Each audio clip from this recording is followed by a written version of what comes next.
New York में होने वाली संयुक्त राष्ट्र की महासभा में शामिल होने के लिए पीएम नरेंद्र मोदी न्यूयॉर्क पहुंच चुके हैं। आज सुबह 4:30 बजे उनका विशेष विमान न्यूयॉर्क के एयरपोर्ट पर उतरा। होटल के बाहर लोगों की भीड़ ने मोदी का जोरदार स्वागत किया। आज पीएम मोदी सबसे पहले संयुक्त राष्ट्र में सस्टेनेबल डेवलपमेंट पर एक बैठक को संबोधित करेंगे। साथ ही वो न्यूयॉर्क में ही ग्लोबल सीईओ के लिए रखे गए डिनर में भी शिरकत करेंगे। अमेरिका में पटेल समुदाय अब पीएम मोदी के खिलाफ प्रदर्शन नहीं करेगा। इसके बदले अब उनके स्वागत में एक रैली होगी। मोदी समर्थकों का कहना है कि राजनीति से प्रेरित कुछ लोगों ने होटल के बाहर और कल यूएन दफ्तर के बाहर प्रदर्शन की योजना बनाई थी, लेकिन बातचीत के बाद अब पटेल समुदाय प्रदर्शन नहीं करने की बात मान गया है।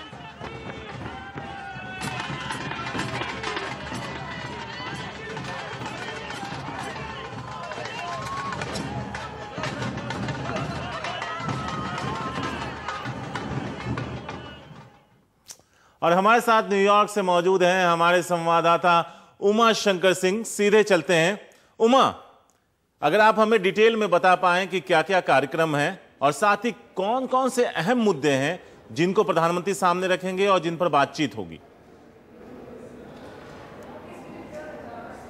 जी देखिए शारिक, प्रधानमंत्री नरेंद्र मोदी के इस अमेरिका दौरे को आप 3 भागों में बांट सकते हैं, जिसमें पहला भाग जो है वो 24 तारीख की सुबह जो है वो शुरू होगी। मैं बात कर रहा हूँ अमेरिकी समय के हिसाब से, जो कि न्यूयॉर्क में 9.5 घंटा पीछे है भारत के मुकाबले। यहाँ रात के अभी तकरीबन 9:30 बजे हैं और जब आपके यहाँ इंडिया में सुबह के 7 बज रहे हैं। तो ऐसे में जब सुबह यहाँ 24 तारीख की सुबह होगी तो प्रधानमंत्री का जो बिजी कार्यक्रम है वो शुरू होगा। कई सारी मीटिंग्स हैं वो होनी है। कुछ बायलैटरल्स हैं, जैसे कि भूटान के साथ है, जैसे कि गुयाना के प्रेसिडेंट के साथ है। इसके अलावा जॉर्डन के राष्ट्राध्यक्ष के साथ भी बात करने का जो कल एक वक्त है वो रखा गया है। तो कल की जो मीटिंग्स है वो ज़्यादातर बायलैटरल्स मीटिंग है, कुछ सीईओज़ के साथ भी मीटिंग है। लेकिन जो अहम जो पड़ाव है वो है 25 तारीख की दोपहर को, जब जो सस्टेनेबल डेवलपमेंट एजेंडा पे प्रधानमंत्री अपनी बात रखेंगे और पोस्ट 2015 जो एक पोस्ट 2015 जो आपको डेवलपमेंट एजेंडा है, उसमें जो 17 सूत्री कार्यक्रम है, उसमें हर एक समस्या के लिए क्या कुछ समाधान हो सकता है, उस पर प्रधानमंत्री अपनी बात रखेंगे। तो जाहिर सी बात है कि इस बात की अहमियत इससे है कि भारत अपने नज़रिए से जो दुनिया भर की, चाहे वो गरीबी उन्मूलन का मामला हो, चाहे वो स्वास्थ्य का मामला हो, चाहे वो शिक्षा से जुड़ा मामला हो, तो उसको उस पर भारत अपनी तरफ से क्या नज़रिया रखता है, किस तरह से 2030 तक उन सब कमियों पे को पूरा किया जा सकता है, उस पर प्रधानमंत्री अपना नज़रिया रखेंगे। तो एक ये अहम बात होगी और इस वजह से ही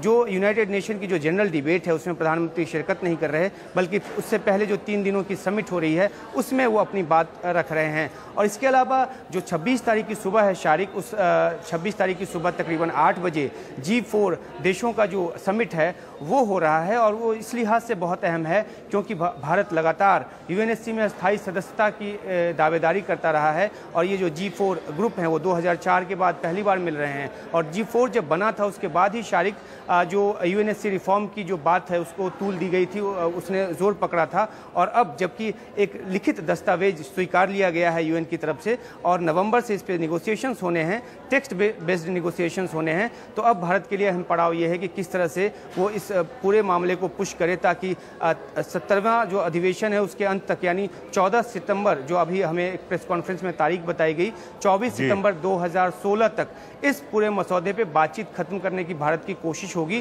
ताकि उसके बाद जो है ये रेजोल्यूशन अडॉप्ट हो और एक टाइम फ्रेम के तहत अस्थायी सदस्यता की बात जो है वो की जा सके। और एक अहम पड़ाव सैन होजे का है, जहां पे वो बहुत सारे सीईओ से मिलेंगे, जिनमें से कुछ का जिक्र आपने भी किया। तो एक द्विपक्षीय जो बातचीत है अमेरिका के साथ वो भी होगी। भारत दुनिया को अपना नज़रिया भी देगा और साथ में सैन होजे के दौरे के जरिए भारत के लिए कुछ आर्थिक जो एक इन्वेस्टमेंट है, जो निवेश है, वो जुटाने की प्रधानमंत्री की तरफ से कोशिश होगी। तो इस तीनों लिहाज से ये बहुत ही अहम दौरा है। शारिक, शुक्रिया उमा, आप नज़र बनाए रखिए। हम आपके पास वापस लौटते रहेंगे ताज़ा अपडेट्स के लिए जब तक ये दौरा चलता है और जब तक आप वहाँ हैं। फिलहाल के लिए बहुत बहुत शुक्रिया।